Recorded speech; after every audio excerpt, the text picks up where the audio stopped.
ఆంధ్రప్రదేశ్లో పోలీసులు యొక్క పక్షపాతం, పోలీసుల యొక్క చేతగానితనం, పోలీసుల యొక్క అసమర్థత పిన్నెల్లి అరెస్టు విషయంలో రాష్ట్రంలో ఉన్న ప్రజలకి ఏమాత్రం పోలీసుల మీద గౌరవం లేదు, నమ్మకం లేకుండా వాళ్ళ ప్రవర్తన స్పష్టంగా అర్థమవుతూ ఉంది.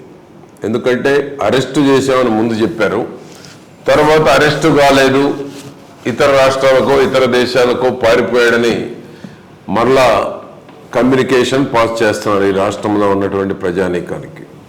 కాబట్టి పిన్నెల్లిని రాష్ట్రంలో బాధ్యత కలిగినటువంటి అధికారులే విహారయాత్రలకు పంపించినట్టు స్పష్టంగా కనపడతా ఉంది.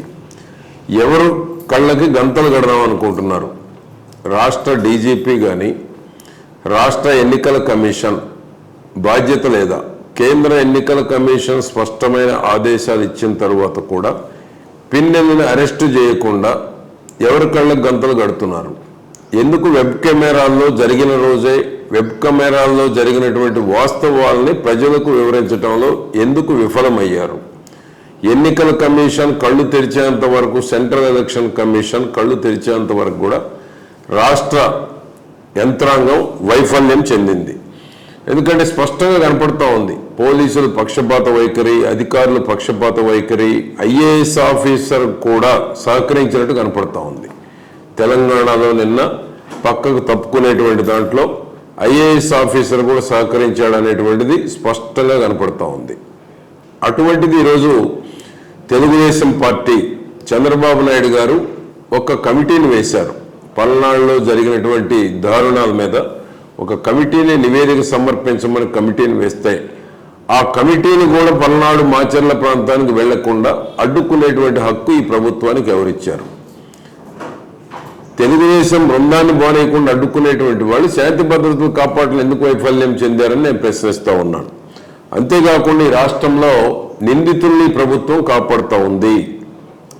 జగన్మోహన్ రెడ్డి 5 ఏళ్ల పరిపాలనలో రాష్ట్రంలో దోషులను కాపాడుతున్నటువంటి ప్రభుత్వం చెరగని ముద్ర వేసుకుంది వైఎస్ఆర్ పార్టీ.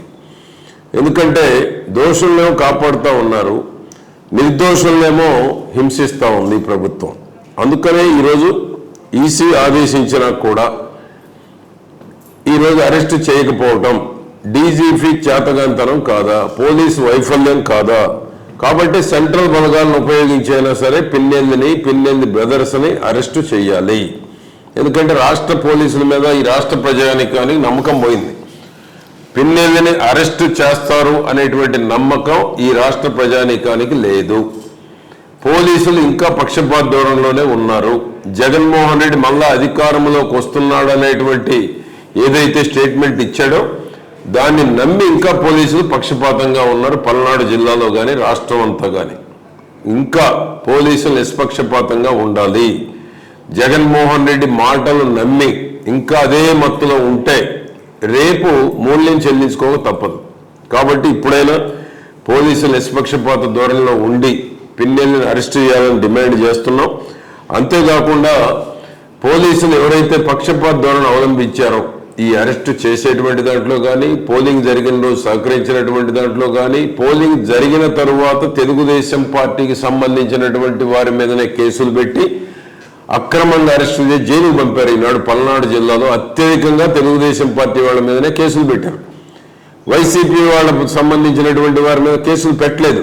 ఎందుకంటే జగన్మోహన్ రెడ్డి ప్రభుత్వంలో నియమించిన పోలీసు అధికారులే కింది స్థాయి వాళ్ళు ఉన్నారు కాబట్టి పక్షపాత ధోరణిలో తెలుగుదేశం పార్టీ వారి మీదనే 307 కేసులు కూడా పెట్టి జైలుకు పంపారు. ఈరోజు గురిజాల కావచ్చు, నరసరావుపేట కావచ్చు, సత్తెనపల్లి కావచ్చు, పెదకూరుపాడు కావచ్చు, చిలకలూరుపేట కానీ, వినుకొండ కానీ, మాచర్లు కానీ ఎక్కడ కూడా తెలుగుదేశం పార్టీ వారి మీదనే నాన్ బెయిలబుల్ కేసులు పెట్టారు. అధికార పార్టీ వైసీపీకి సంబంధించినటువంటి వారి మీద పెట్టిన కేసులు చాలా తక్కువ. కాబట్టి ఈ పక్షపాత ధోరణి ఎవరైతే జగన్మోహన్ రెడ్డి ప్రభుత్వంలో నియమించబడిన కింది స్థాయి అధికారులు ఉన్నారో వారు ఇంకా అదే మత్తులో అధికార పార్టీకి తొత్తులుగా పనిచేస్తూ ఉన్నారు. కనుకనే ప్రజలకు శాంతి భద్రతల మీద విశ్వాసం పూర్తిగా కోల్పోయారు. కాబట్టి కేంద్ర ఎన్నికల కమిషన్, రాష్ట్ర ఎన్నికల కమిషన్ కూడా స్పష్టమైన ఆదేశాలు ఇచ్చి నిష్పక్షపాతంగా పోలీసులు పనిచేసేటువంటి దానికి రాష్ట్ర యంత్రాంగం అది నిష్పక్షపాతంగా పనిచేసేటువంటి దాంట్లో సీరియస్గా కఠినంగా చర్యలు తీసుకోవాలి. అదేవిధంగా పిన్నెల్లిని కేంద్ర బలగాలను ఉపయోగించేనా అరెస్టు చేయాలని ప్రభుత్వాన్ని మేము డిమాండ్ చేస్తున్నాం. For more videos like this, subscribe Big TV channel.